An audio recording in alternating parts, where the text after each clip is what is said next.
Вы довольны качеством образования, которое получают ваши дети в школах, гимназиях, лицеях? Нет, не очень. Мне не нравится, например, когда брали ребенка в первый класс, не было тестирования, классы набрали как попало. То есть в классе совместили детей, которые совсем ничего не знают, и детей, которые уже умеют читать. И получается, что вот у нашего ребенка деградация. То есть он потихонечку читает, стал хуже, ну и так далее. Ему неинтересно вот раскрашивать, сидеть, что-то там такое. Вот. Я знаю, что когда вот давно-давно в советском образовании такое тестирование было. Деток набирали повнимательнее, классы формировали как-то по-другому. Вот. Мне не нравится, что в первом классе существует 5 уроков у детей. Это очень много, по 45 минут. Ну, я не знаю, я довольна, нет, ну, наверное, недовольна. Но у меня, правда, нет уже, дети уже взрослые.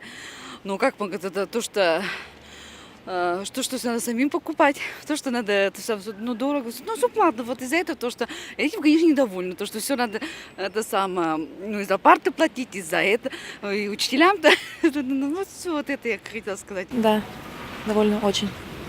Дети воспитанные, организованные, трудолюбивые. Ну, в общем-то, наверное, оставляет желать лучшего, но выбора-то нет. А что Давай. именно вам не нравится? Ну, так трудно сказать. Может быть, самостоятельности детей не учат. Самостоятельно работать. Вы знаете, я работаю заведующей библиотекой муниципального автономного общеобразовательного учреждения средней общеобразовательной школы номер 35. Я очень люблю своих детей, своих читателей, своих коллег-педагогов, которые очень замечательно трудятся.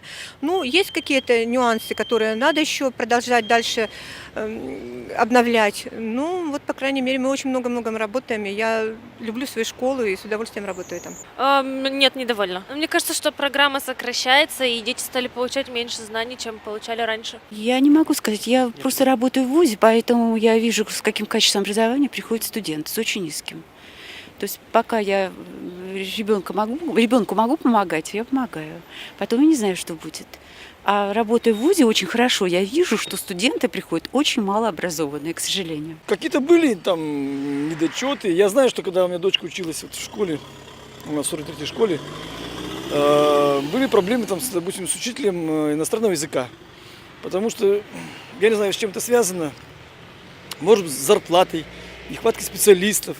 Но педагог все время менялся очень часто. И дети практически вот оставались без педагога. И даже такие слухи, что самое плохое образование по иностранному языку это в этой школе почему-то. Надо типа в другую школу идти. Но мы живем там рядом, поэтому мы не меняли школу. Вот такое было. Что, ну, подрабатывают студенты с кафедры иностранных языков. Ну, студент сегодня пришел, завтра он может не прийти, другой студент. И вот это было еще. Нет, конечно. А что именно А вам потом у не меня нравится? внучка учится, я просто смотрю, у нее по 7-8 уроков. Ну это же ужасный 5 класс. Она устает, она выходит, приходит, вот 8 уходит, приходит, без 15 у нее 3 заканчивается школа, я ее беру, она вымотанная вся, а ей еще нужно и теннис посещать, и школу музыкальную.